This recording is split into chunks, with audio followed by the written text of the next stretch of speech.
Welcome back, everyone, to another edition of We Rise Fighting Labor podcast, bringing you today's labor news, analysis, and history. This is the podcast you want to listen to with your fellow workers and union members and union leadership, generate a conversation, talk about the labor movement, put the movement back into the labor movement. We are here for you for that. Today, we bring you the labor news as well as an interview with a young Starbucks worker from Green Bay, Wisconsin. And we are very excited to bring you everything. I am Rick. I am here with my co-host, Brian. Good evening, everyone. And Jerry. Hello. And we are happy to have you here and bring you some news from today, right after we listen to this jam real quick. The competition was grand.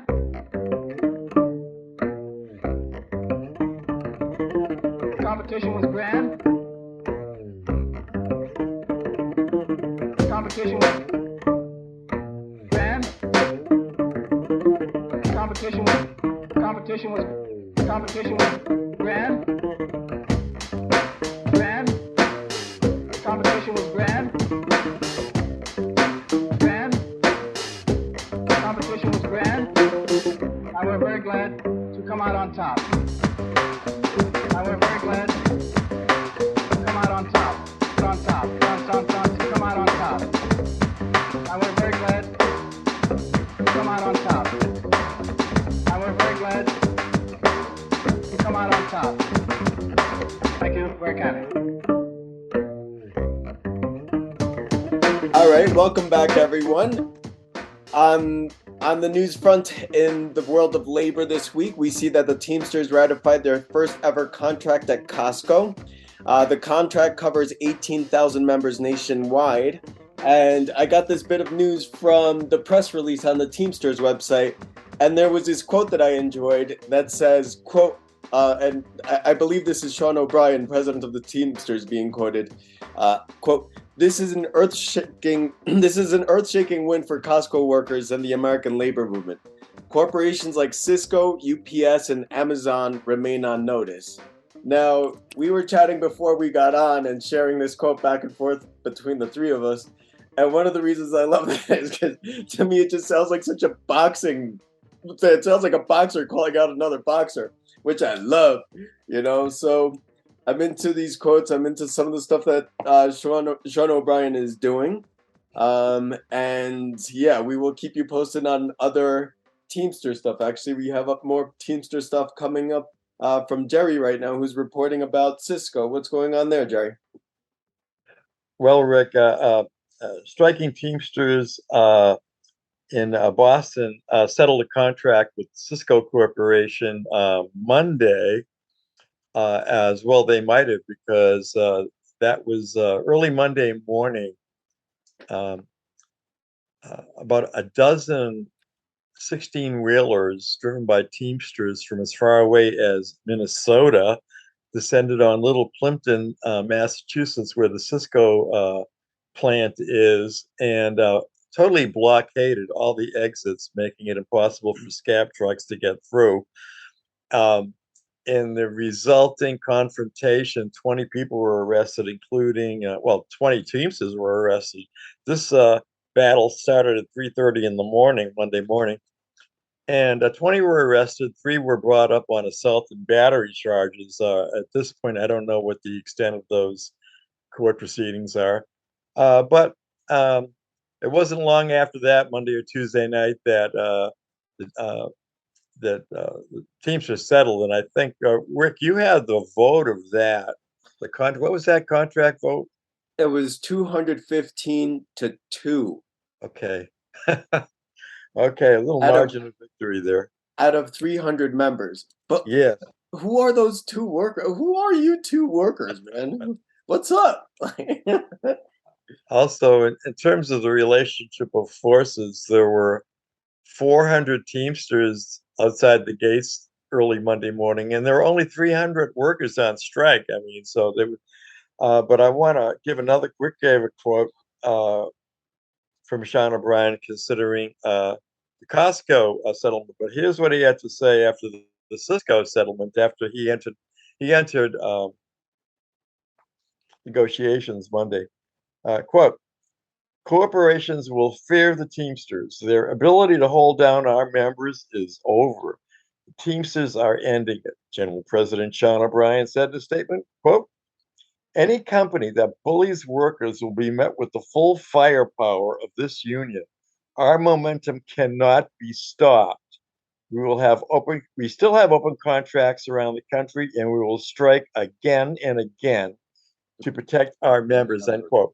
So this is what the new militancy of the Teamsters since Sean O'Brien assumed the presidency in March, and uh, so many of us are. This is a foreshadowing of what UPS will have to deal with in June of next year, when the contract for 350,000 UPS drivers expires. So that's what I got, brother Brian. You got some news for us? All right. Solidarity with the Teamsters. It's kind of the action we're looking for. We got the power as workers to shut it down if we don't get what we need for our loved ones and fellow workers. So similarly, we are an international podcast here. We try to take a look at workers on the move around the world. So in France, there was a strike. Oil workers' strike has prompted one of the largest trade union federations to hold a one day of action across a key state within NATO. French workers affiliated with the General Confederation of Labor held a day of action work stoppage on October 18th. And international reporter, Pan-Africanist Abiyami Azikiwe, reporting in Fighting Words, says this action came on the heels of an oil worker strike, which demanded a rise in salaries amid the escalating rate of inflation that has impacted people throughout the Western capitalist states. And he reports that the CGT call drew the support of tens of thousands of union members and students who demonstrated in major cities such as Paris against the declining social conditions faced by workers. In addition to the work stoppages and marches, in some instances, workers broke windows of major businesses, which have come to symbolize the current crisis. Azikiwe goes on to say that these events are part and parcel of a growing uncertainty among workers throughout the European Union and the UK, where rising energy prices, the cost of rents and mortgages are driving millions into poverty. And since the beginning of the Russian special military operations in Ukraine, the relations between Moscow and the EU have worsened, leading to a precipitous decline in the availability of natural gas and oil. And we might add the US is pressuring many states in Europe to purchase from US-based oil companies instead of from the Russian Federation.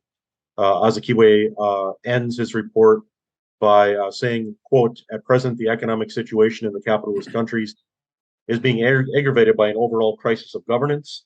The workers and oppressed within these states must begin to look at socialist-oriented transformative policies, which could address inflation, imperialist war, and the monumental redistribution of wealth needed to empower the majority within society, end quote. So solidarity with the workers in France. And next we go to Rick in Pittsburgh. That's right. So just wanted to report real quick and real brief that the union representing Pittsburgh Post-Gazette newsroom workers have begun a strike this week. The Newspaper Guild of Pittsburgh, which represents about 100 newsroom workers, has gone on strike, and the workers had been without a contract since 2017. Part of the actions they carried out this week was have lawmakers join them on the picket line, take pictures with them, as well as striking workers posed for pictures in front of local Starbucks as a gesture of solidarity to Workers United. So I'll leave it at that with as far as the Pittsburgh strike. Brian, you have something about the Memphis 7 then you wanted to chime in on. Yeah, thanks, Rick. Memphis 7 are 7 workers who were illegally fired by Starbucks in Memphis, Tennessee. And after a worldwide struggle to demand their reinstatement, they are now back to work. But we are keeping eyes on this because we know that management might have lost that battle at Starbucks, but they are going to continue to attack workers, and they are, according to many reports.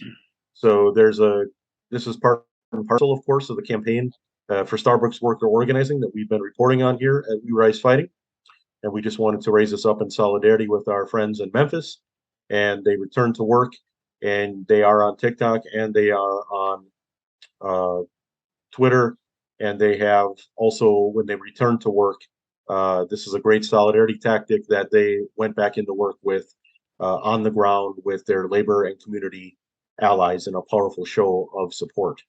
So you can find more information. Starbucks Workers United is on Facebook, and it's reporting on all of the wonderful Starbucks organizing that's happening in every state, in many, many cities across the United States and beyond. Okay, Rick's going to take us to the railway workers. What's going on? All right, so to our listeners, we've reported to you about the potential railway strike before, and this week I wanted to keep you updated on what's going on. So I did jump on Google, did check out the news, and I came across this CNBC article. And the article was specifically about the contingency plans of shipping companies. But somewhere in the article, it made reference to something that we've talked about here before, this $2 billion per day that the strike would cost the U.S. economy, whatever that means.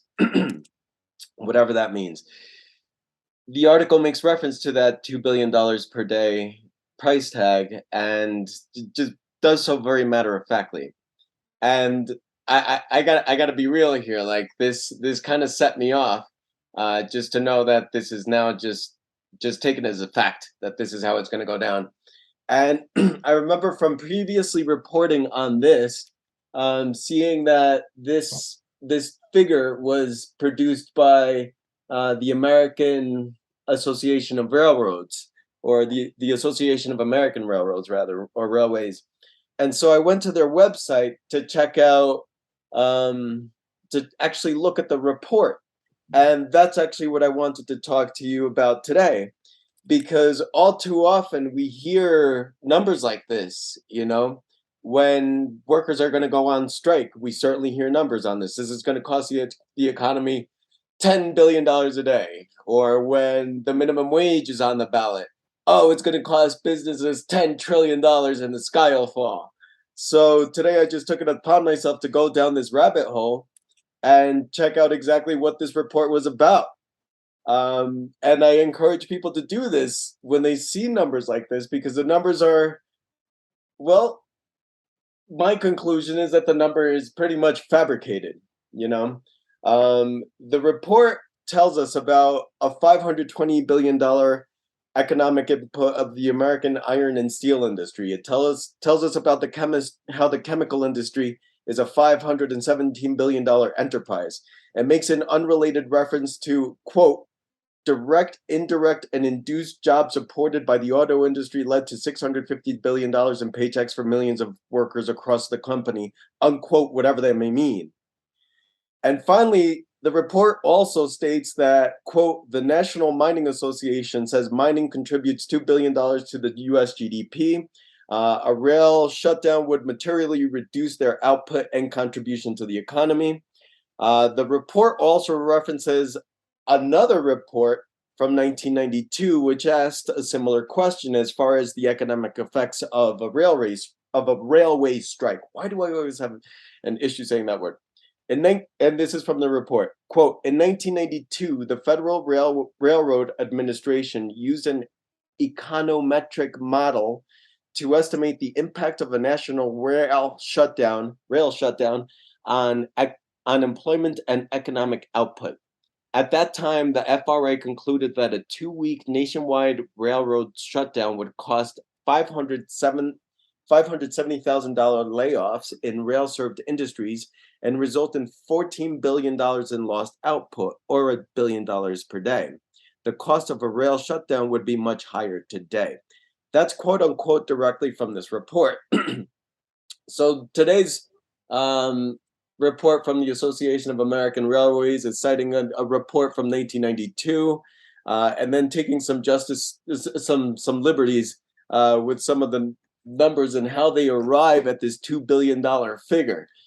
folks, I just, for our listeners, I just want to put this out there. It's like these reports, I was reading this one and I was like, man, like, who are you guys? Like, where'd y'all go to to school for finances or whatever? There was no coherent spreadsheet to look at.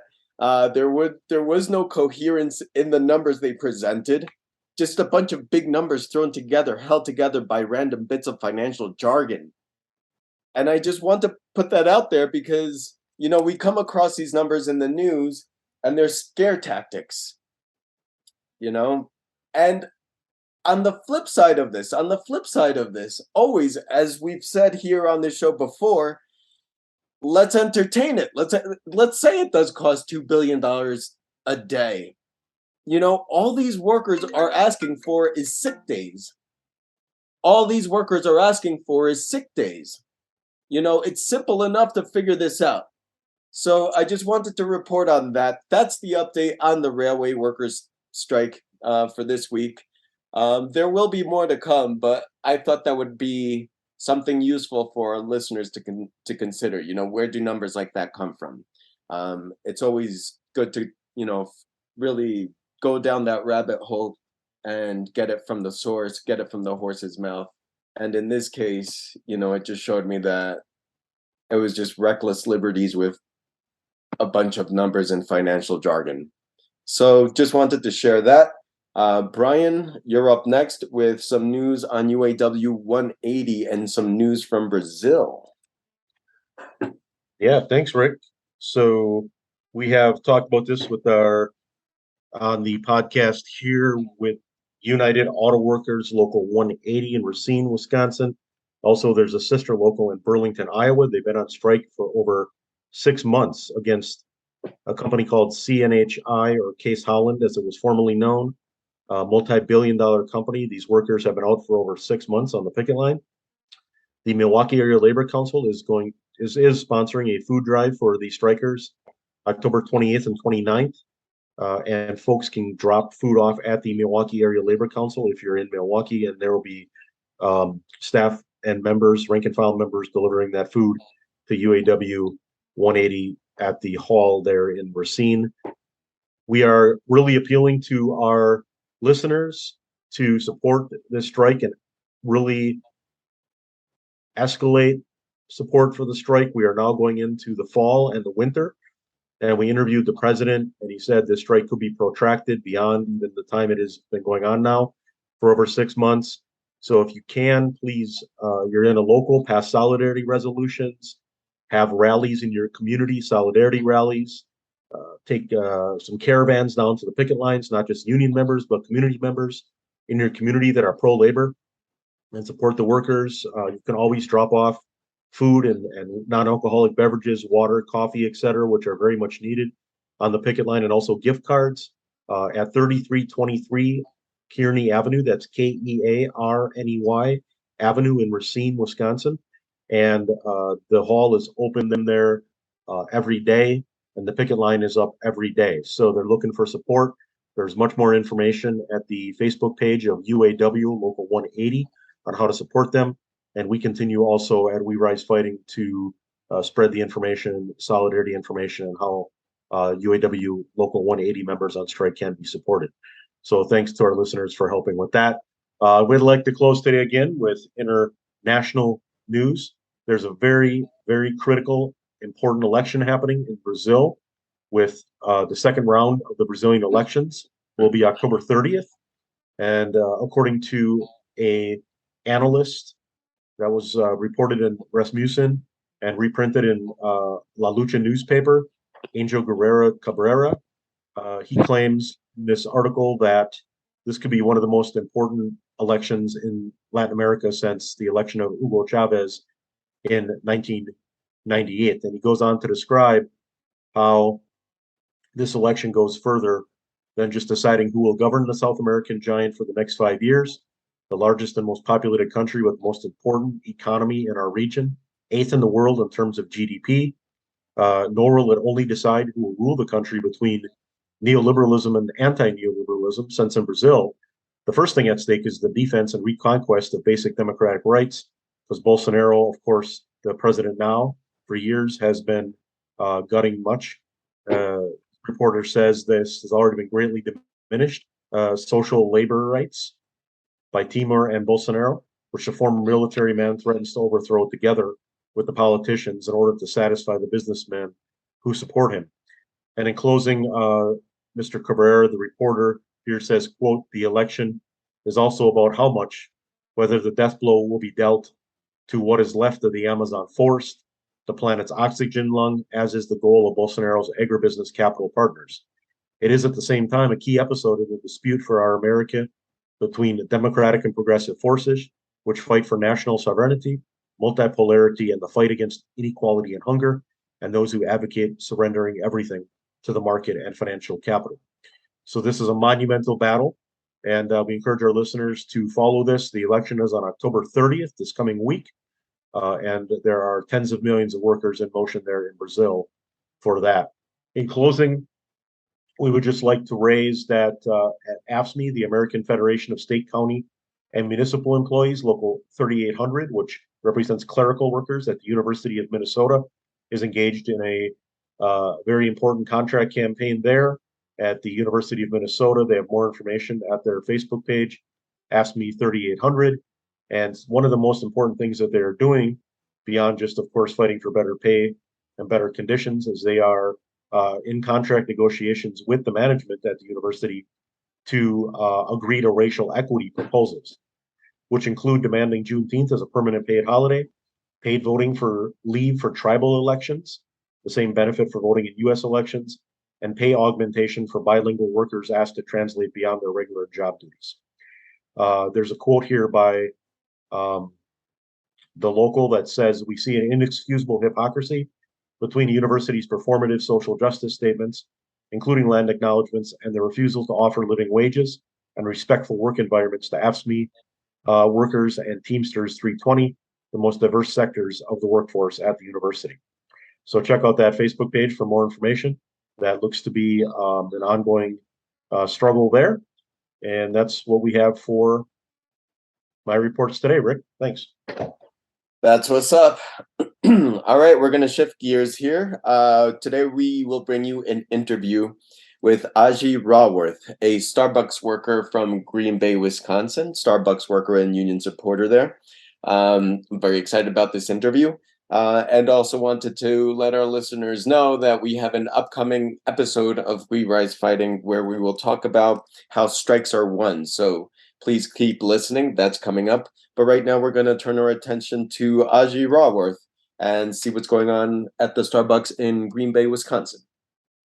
All right, and we are here with Ajii Raworth from Starbucks organizing in the Green Bay area. And just if you could just introduce yourself a little bit, Ajii, tell us a little bit about yourself, who you are, what got you here. Yeah, my name's Ajii Raworth. I'm a 19-year-old sophomore here at the University of Green Bay, studying environmental science and with a little bit of a focus in social environmental justice. I grew up around like the Waukesha area and decided to move to Green Bay to just further my studies.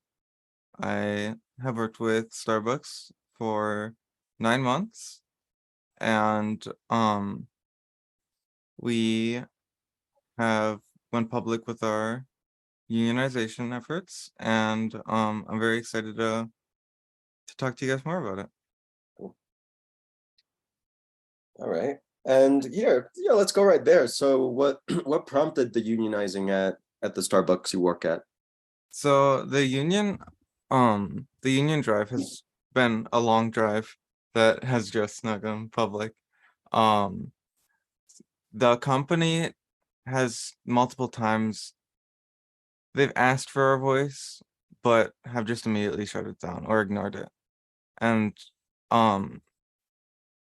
in 2022 and 2021, they had released a letter to all shareholders regarding a new seat on the board, which would be a partner representative, so a voice for us at their seat of shareholders.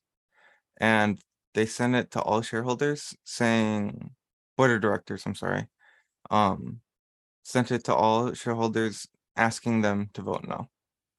In the suggested effort, it was to vote no.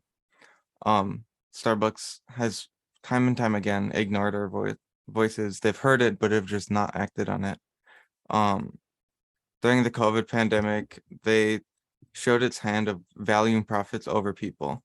They did have a hazard pay for a short time that ended in June 1st, 2020, which at that time the COVID is still happening to this day, the COVID pandemic. We were called heroes by some while we were suffering for the company, putting profit over us.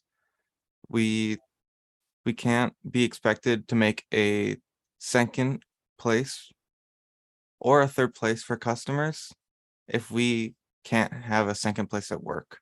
There's no Starbucks coffee company without us. And that's basically a big roundabout. Just like where we've been asking for a seat at the table for so long, and at this point we're demanding one. And what are some of, you already mentioned Corona and hazard pay, and that you got that, and a voice at work. But what are some of the issues that, or some of the demands that y'all are making, or some of the issues y'all are raising? Yeah. So recently this year they cut our staffing. They have stretched both our employees and our supplies thinner and thinner. We've been told that the issues are due to quote unquote the supply chain and lack of budget. However, the company has still found means to open new stores in our area, around the country, and specifically in Green Bay. They have slashed our hours, and our store in particularly has not received the necessary tools to succeed in months. There are still like espresso machines that are older equipment while there are newer models out, which slow down us when we're making drinks and overall just sequencing beverages. The company it the company constantly asks for like better drive times and better customer connection stores when they refuse to provide the tools to do so. Ajii, can you describe like some of the work you do? I mean, all of us have been in a Starbucks, and to us looking at it looks like to be quite a potentially onerous job, and there's safety issues and other things. But can you take us through like what your job is like, what you do during the course of a shift? Yeah, so at Starbucks there's multiple positions. So there's bar, there's drive-through, or like the drive-through window, and there is like customer support in front. So on bar, you get stickers for orders, whether it's from drive-through or from cafe, and you sequence all the beverages in. So while you're pulling 2 shots for one drink, you're blending and you're starting to blend the next one. You're constantly sequencing these beverages after one another. So it can be like a sort of chaotic, it's like a controlled chaos. In drive-through, you are taking orders, you're handing drinks out the window, but while you're handing these drinks out the window, you're customer connecting. You're connecting to the customer, asking them how the day is going, if they're having any plans. For a while, we didn't have the new ovens. We received them within the last 2 weeks. And during that, it was kind of difficult to sequence my talking to customers, taking orders, and putting food in the oven when the ovens would just take so long. And then there's customer support, basically supplying the floor with everything, making sure that there's lemonades made or backups, etc. Now, what So are some of the? Oh, go ahead. Sorry. it definitely can be a mentally draining job. There is a lot of you're constantly doing something, and it can get chaotic at times, but it's more of a finding a way to control the chaos. And you mentioned safety as one of the issues for organizing. What are some of the safety concerns that you have there at your work site in Green Bay with your coworkers? In what sense? Like, It could be, I think other Starbucks workers have raised issues about the pace of work or the uh, necessary equipment that's needed to keep you safe, such as could be, floor issues that are slippery or customer or, various things like that. So just around some of those safety issues, if you have any there. yeah, so the current problem is Starbucks has um one second. Starbucks has promised to have worked with us with transparency, dignity, and respect. However, we've had to become normalized to these really bad work conditions, these lack of staffing, this poor training, and like abusive management can be extremely difficult. Um, just throughout the country, we've seen it time and time again from different locations. Um, a lot of the time at our store, it is very difficult to um constantly push ourselves to increase our times and to make drinks better when we have 3 people for from like 7 p.m. to 9. Or like well there'll be times where if we have to run a meal, we'll have 2 people on the floor. That means one person taking drive through and one person making the drinks. And it can be really difficult on us because that means we have nobody doing backups and we have no people on the cafe. And just cutting our hours like this is really difficult and mentally straining because one, some people need that money. Some people need those hours and that's their livelihood. They work and they pay rent, and cutting our hours is quite literally can lose people their apartments. And when asked for more hours, it it's always a fight. It's it's always difficult to get more hours. And it's overall a struggle because you can see it if one person calls in on a night crew. Like when I would to come in for a night crew, I see that we're a person down, I know it's going to be a very difficult night. So these staffing issues where if one person calls in, we're struggling, and if 2 people call in, it's like it's near impossible to work. So these staffing issues have continued and continued, and we are refusing to just keep taking it. We're finally standing up to the company together. So you've been organizing for how long? Kind of a two-part question. And you went. What are some of the organizing activities you've been doing up to now? And then you went public, I believe, this past week. So could you describe some of that, like a bit of your organizing experience as well as what the response has been going public? Yeah, so myself, I am the one of the organizers who have been with the company the least. I have been company with the for the shortest amount of time. So before I was there, we had already been talking about it, asking around. So I kind of came in once a little bit of it was done already. Um, but what I had done predominantly was reaching out to people, asking them of their opinions, talking to people, informing them about what a union would hold for the company. And so that was a big part of organization. Writing our letter to Howard Schultz, the CEO. Other than that, just preparing to go public, making sure we have majority, having people sign cards, um, all of that.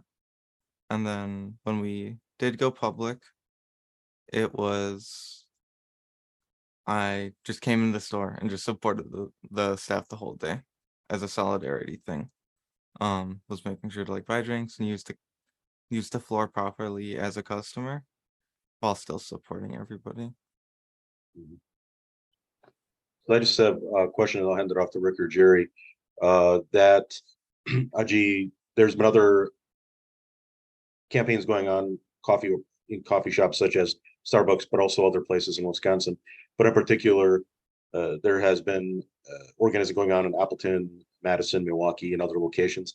Have you all been in contact with them, or has there been any Workers United activity in Wisconsin with these other locations, or potentially maybe other ones that are being in the process of organizing now?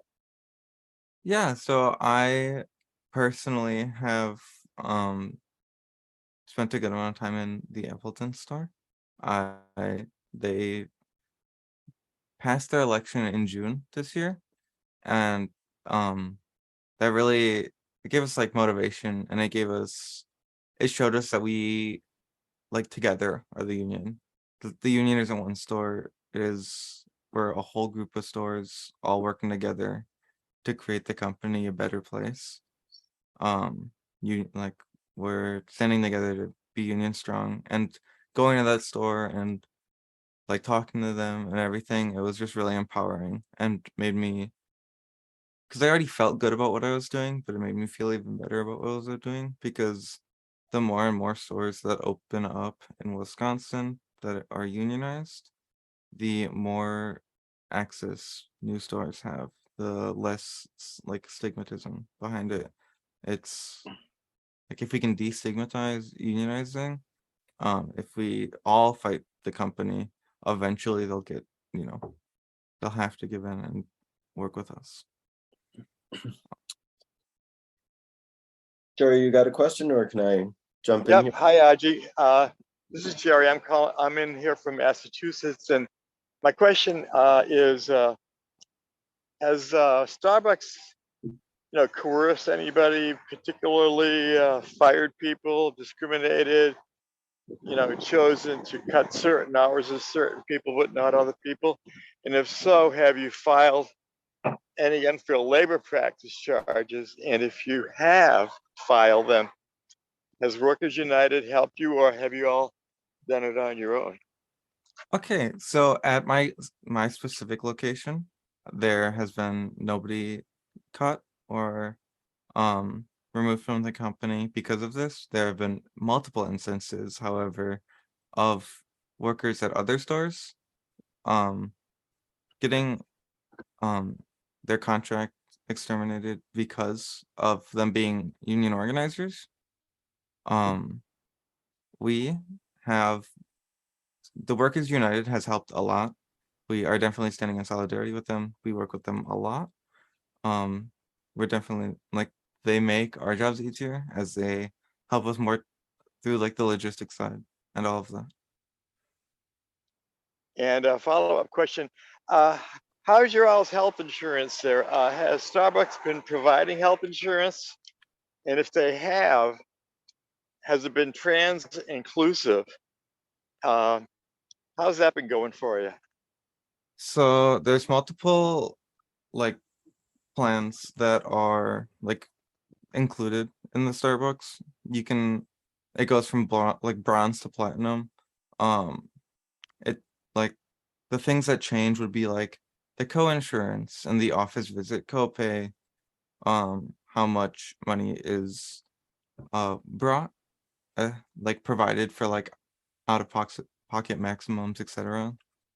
Um, I am unsure at the time of I just don't want to give you information that I don't know about um trans insurance, insurance that like covers transgender like bottom surgery or medicines, etc. Okay. All right. Thank you. Hey, Rick, you want to go? Sure, yeah. So just you personally, what's your background with unions? What's your background with the labor movement? Did you grow up in a union household, or what's your background? Yeah. Yeah. So I didn't grow up in a union household, but my dad has been a teacher for over like 13 years, and teachers unions are a big thing, and I guess seeing that it's not just our like growing up and looking back at it, seeing that it's not just our Starbucks or just our workplace that has excuse me struggled from these poor working environments. I am relatively new to the union scene. Um I have worked in like other social justice movements and have never really like ventured into the union path. But now that I have been working with like the union and helping organize it, um I definitely have almost like fallen in love with it. Working with employees to better their like better their health, better their like mental health, um, better their like making sure they enjoy work actually, instead of just coming to work and having to dread it, making sure that the union can possibly like provide a better work experience and provide them with the tools that they need to actually do their job correctly. Because all these times when like you see stores like not working on older machines or all of this, but still being pressured to have those better drive times. It's, in my eyes, unfair to the employees when they are mentally giving in all that they can and not being punished for it, but you can see like mental drain. Yeah, it did stand out when you said, that it's mentally draining just a little while ago. And that's something that I feel goes unrecognized so often, like the mental drain from work. That's mental energy you could be using, to hang out with your family, to, care for your kids, So thank you for bringing that up. You also mentioned that you were part of other social justice movements. If Yeah. if you could speak to other stuff that you've been active in, and if you're going in the direction of bringing this together with the union, with the labor movement. So if you could speak to that a little bit. Yeah. So, I've worked with the Alliance for Climate Education, which is a basically we work educating teens. We worked educating teens. We'd lobby with climate movements. This was one of the big things we were working on at the time was the Green New Deal. When that was first like being published. Um, Environmental science and climate change are a big part of like my personal social like justice movements. Working, I plan to be working with oil pipelines and effects on tribal lands and how a lot of the times they run through tribal lands and they're looked over. Um, but yeah, that's about it for what I've been working on. Okay. And do you ever see it mixing with the labor stuff, or maybe integrating, or anything like that? Yeah, there's honestly a very, very large overlap between social justice movements, where it's almost this claimed negligence from the people who are above, or like I don't know how you'd phrase it, because like at Starbucks, it's like the CEOs. Um, but the people who are putting the pipelines in, they almost claim negligence that they don't recognize that they're putting it next to this sacred water, or that this lack of Green New Deal or this lack of climate change would cost money. It would cost money to do this. It would cost money to help save the environment a little bit. And it's almost this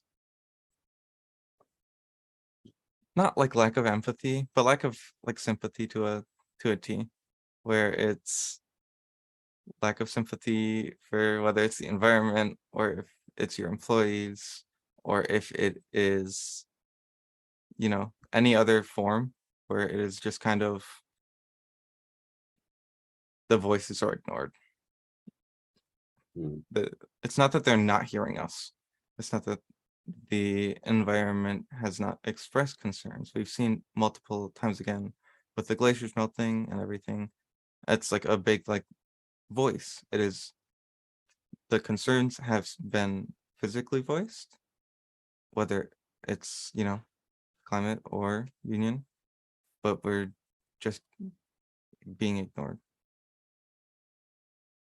And I think that is I can talk to this more. It'll probably double back, but that is a big thing with the union, where um, yeah, we constantly ask for this spot to be heard, and we're heard, but we're ignored.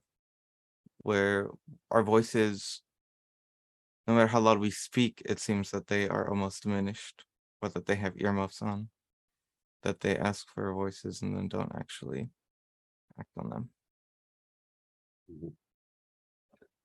Yeah, gee, that's what we've been hearing as well from other workers, and especially from very, very diverse representation of workers all over the country, but especially from your generation, working and to organize Amazon, Starbucks, a lot of fast food workers, your generation especially, but also others are connecting and uniting together across the country, and not only worker organizing, but making these connections between the indigenous and, for example, asking questions about these products that you work with at Starbucks, such as the coffee beans, have to be planted and harvested somewhere around the world, and that needs to be done sustainably, et cetera. So we're hearing a lot of this through our interviews.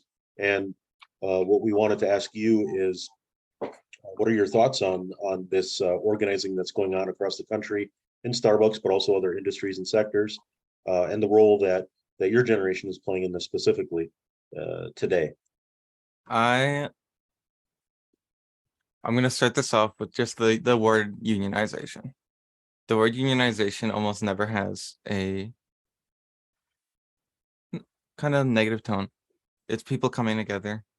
I guess like one second. I'm gonna try to word this better. I think that unionization, no matter if it is in Starbucks or if it's at Amazon, it's people coming together. It's people communicating better, and I feel like that's a big thing. With our society currently, is that we're just not communicating. Our voices, people aren't sharing their voices, and if they are in bad work conditions, they aren't like coming together. If we come together and we work together, whether it is different communities working on getting better water for a city, whether it is a Starbucks union asking for the correct hours and tools, whether it is a, indigenous community working with people who stand in solidarity, who want this land to be protected. Um, it's all kind of under the same umbrella where standing in solidarity and working together um, to fight these changes and these unhealthy things for the environment, whether it's the work environment or not, is very like important. And looking at all these other unions, I it makes me really happy. It makes me happy to see other people standing together, knowing what they deserve and fighting for it, knowing their rights and fighting for it. And Um, and specifically, just real quick about that these Starbucks, especially the Starbucks campaigns, are being organized by a lot of younger workers. I would say under 30 or so, but definitely younger than that as well. Do you have any comments for that in terms of yourself being a younger worker, working with your fellow workers, or across the country as well? Many of these campaigns are being led by workers predominantly, many times under 30, and making a lot of fundamental changes in a lot of different ways. Do you have any response to that? Um, I obviously can't speak for older generations, but I know myself, I've grown up in this society of lack of empathy for people with COVID. We have seen even small things change a person's day. And myself, I have seen a lot of injustice, whether it is social with LGBTQ, whether it is workers' rights, whether it's the environment. And I personally believe that the current generation is going to be fighting for a lot of change that they we've seen time and time again as more and more of them grow up and start movements that we are determined make this fight and stand in solidarity. Archie, this is Jerry again. Have you all heard of the Workers United Adopt a Store campaign? Are you part of that? Do you have any questions about that, perhaps? I do not know about it. I would love to hear more about it. I have not heard of it. Okay, well, we could talk about that after, Yeah. if you like. Right, it's basically an effort to bring forward elements of solidarity from social justice groups, unions, central labor councils to reach out and adopt a unionizing store for purposes of support, picketing, and so forth. So, but we can talk about that shortly. Okay. Yeah. After we stop recording. Thanks. Further questions? One of the things, there's been a lot of labor activity in Wisconsin, and lately, I mean, in the last probably 6 months or so, nurses in Madison almost went on strike. And then we just interviewed the Madison Teachers Union president last week. They won a campaign for the classified workers 5% wage increase because of the organizing with the union and the community and parents and students, et cetera. And also there's the UAW, United Auto Workers 180 strike in Racine, Wisconsin. And that's been going on now for over 6 months. So we've been adding to the end of our interviews with folks we're interviewing. Just if you would like to say something about, solidarity statement or whatever you'd like to say about the UAW 180 strike in Racine. There's 700 workers. Actually, this is a direct connection to you all. They actually make tractors and other farm implements to make the products that you all serve at Starbucks. And they've been out there for 6 months, both in Burlington, Iowa, and in Racine. In Racine, there's about 700 workers, and it's getting into the fall and winter here. So we always like to end the interviews that we're doing now with, since you're in Wisconsin, with if you have any comment about those friends, fellow workers on strike in Racine. Yeah. So I'd like to start it off with I completely support you guys fighting for the rights that you deserve, for recognizing them, and fighting for them. Remember that you're not alone, whether it's the community fighting around, recognizing that you're actually people and not just employees, not just these numbers. And you showing that for you guys going on strike, and just from a solidarity standpoint, it's really powerful to see and almost proud of.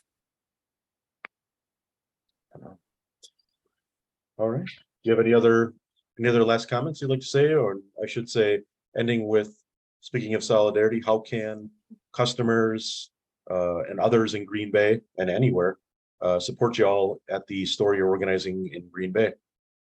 Yeah. One of my favorite things is if I am like off the clock or if I'm at the store and a customer recognizes me and like wants to talk about it, like feel free to ask questions. Feel free to support us. Even coming in, if you wanted to order a coffee with like, when we ask your name, you can be like, can you put Union Strong? Asking for like that type of name, just coming in, saying that you support it, whether it's in the drive-thru or not. Feel like really proud of you guys. Have seen everything, and I'm really happy to see everything. Little things like that really just make the day. It shows not just us that we're supported, but it shows the company that it's, hey, it's not just your baristas. And if you're afraid of losing money because we're a union store, customers have showed time and time again that they support us, and that's very important and very appreciated. I'm gonna just wrap it up with almost like a thesis. We've been asking for a spot at the table for so long, and at this point we're demanding one. Yep. Well, Ajii, thank you for your time. This has been wonderful, insightful, and again, inspiring, especially to hear, what's going on with youth organizing these days. So yeah, thank you again for your time. We're gonna leave you, our listeners, off with just a little music, and we will catch you again sometime real soon. Take care of yourselves, people. We'll talk soon. Bye-bye. Hey, we going on strike. We going on strike. For real. We going on strike. For real. Till they get this shit right. Come on. We going on strike. Strike. We going on strike. All day. We going on strike. All night. Till they get this shit right. Look. Come on. We going on strike, so you better listen. We ain't about to keep working under these conditions. Facts. Working in a hot plant with no air conditioning. And they got the nerve to tell us that this fair conditions. Yeah, right. They don't work their ass off, they gon' get fired. Facts. Temps working like slaves and don't get hired. Come on. The supervisor don't care if they get tired. They just trying to make sure them sales get higher. The union gotta stick together, do this for each other. Do this one for all my sisters, do this for our brothers. Cause they trying to treat us wrong, but they say they love us. We need a change right now, we ain't going further. Yes. We going on strike. Strike. We going on strike. For real. We going on strike. Tonight. Till they get this shit right. Facts. We going on strike. Strike. We going on strike. For real. We going on strike. Tonight. Till they get this shit right.